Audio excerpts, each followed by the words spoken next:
This is Jamie Drummond for Good Food Revolution. I'm sitting here with Cosimo Mammoliti at the Terroni Adelaide Street location. How are you today, sir? Very good, thank you. We're just going to ask you a few questions Sure. regarding your ideas around good food and how you came to get to those kind of answers. How important was food for you when you were growing up? I guess like probably every Italian family, food was definitely an important part. I mean, I probably didn't think it was important. It was just part of life. Food was always part of gatherings at the table. The family would be sitting at the table, and my mom would be cooking all day long for us to get home, whether it was from school or Sunday afternoon would be a day of waking up in the morning and smelling the sugo that should be cooking all day. So, I mean, yeah, food was always around us, family gatherings, communions, weddings, baptisms, there was always lots of food. So I grew up basically with food, just part of life. It was nothing important at that time for me, it was always around, so. And what was your first introduction to the restaurant industry? The first introduction to the restaurant was in 1985, I think it was.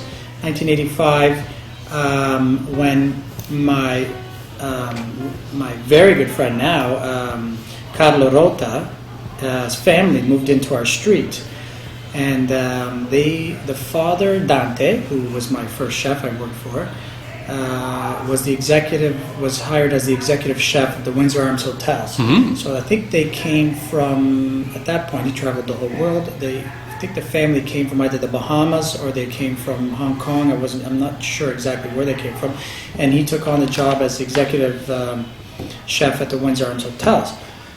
Saying that, that's why they came here. We got to know each other a little bit. After a short period of time, they purchased Noodles Restaurant. Mm-hmm. And Carlo gave me my first job. He was managing Noodles. So yeah, he was Yes, a maitre d'. Carlo was a maitre d', and he asked me, "Why don't you come and start working food running?" I think is what I started doing. And I think I was 16, 17, and started shortly after. Moved up a little bit and started bartending. And I mostly learned in the front of the house. Right. So that was my introduction. 17 years old. Working at Noodles and kept on going from that day on. Now, how did Terroni come about? So Terroni came. What happened was after Noodles, I spent many years there. I traveled to Italy over the summers. Worked from Noodles. Worked in a few other restaurants. After worked at Orso, John Maxwell's restaurant. Learned a lot from him.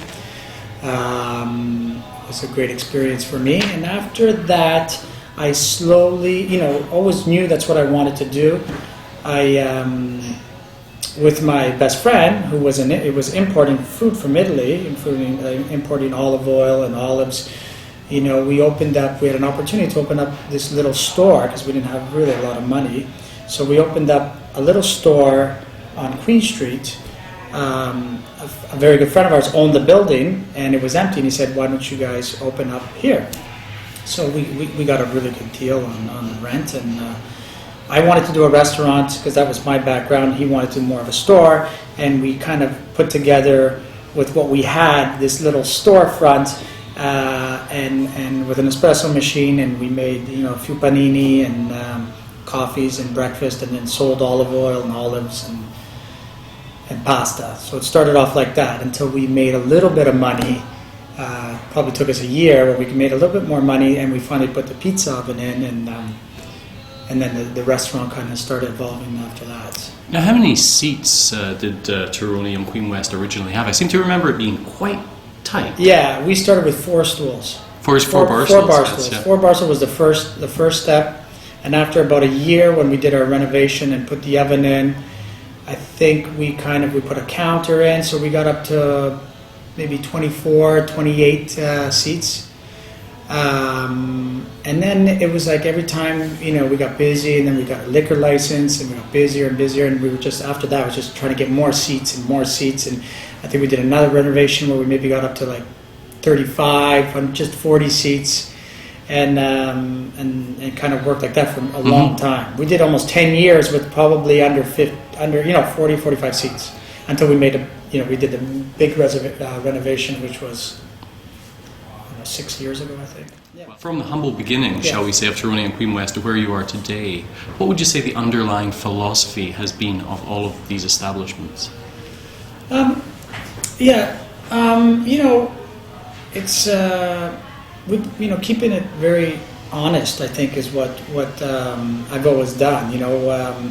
We definitely take great steps and pride in our product. We try to have obviously the best products that we can. We source most of our products out now directly, so we can control everything from our water, our olive oil, everything we bring in directly, our tomatoes, our flour, and our wines as well. So our philosophy is basically keeping everything very simple.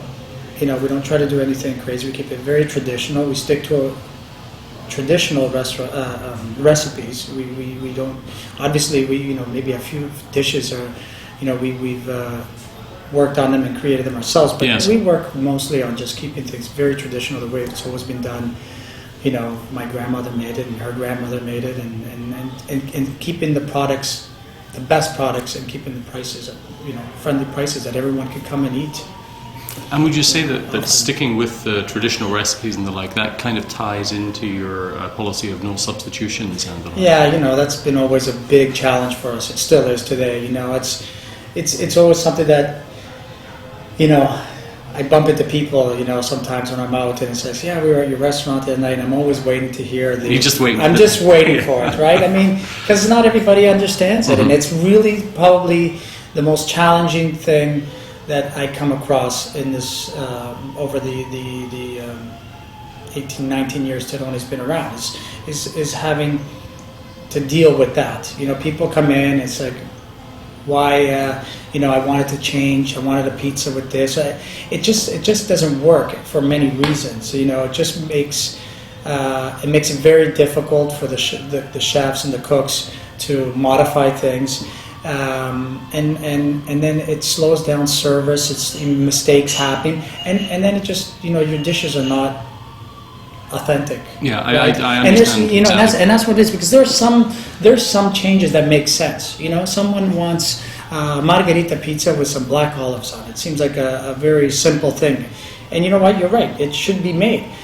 But if I do that for you, and then the person next to you, at the table next to you wants a margherita with smoked salmon and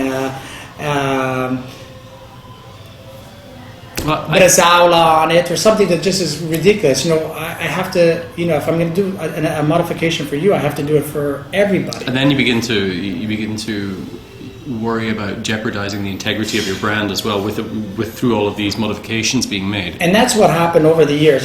For a time when I was on site all the time, it'd be different, right? You could kind of make that judgment call. Someone comes in and they want a little modification, and you're not as busy, so yeah, sure, you do it. But as you grow and then you have more staff, it becomes difficult, because then you're putting, who's making that judgment call, right? You have to deal with your staff saying, oh, you can have a modification, and then to another person you can't. Yeah. And it becomes crazy, right? And then that one person said, well, I was in your place at Young and St. Clair and they did it for me, why can't you do it here? So we had to just say no modifications, and it was difficult to tell people, but it was in the end the best thing. It made it easier for everybody, and it's just the way we do it, right? Which brings me quite neatly into the question, what does good food mean to you? What does good food mean to me? Very good. Good food, to me, I think starts from, it's a variety of things. I think where it was grown, if we're talking vegetables, what type of olive oil I'm using, which I use a lot for base for anything. So I think good food means using the finest ingredients. Not necessarily mean the most expensive ingredients, because there's lots of bad expensive ingredients. It's doing some research on where it's coming from, where the milk is coming from, where the meat is coming from, where the fish is coming, what day of the week you're picking up the fish, knowing where to get your produce and your fish and meat. I have 4 small children, so it's very important for what we eat, that I'm making sure that they're having healthy food, and just doesn't mean just eating their broccoli and asparagus. It's difficult feeding children, so I learn a lot through that as a test on trying to get them to eat healthy and good food, and it kind of works into our diet as well. And that's good food. Looking to the source, not buying through middlemen, not picking up stuff that have been sitting around, getting it as fresh, bringing it here so we can get it in the kitchen, cooked, and put out to the customer at the end, right? So that's what it is to me. Cosimo, thank you so much for spending time with us at Good Food Revolution today. We look forward to catching up with you very, very soon. Great, thank you. Thanks. Thank you.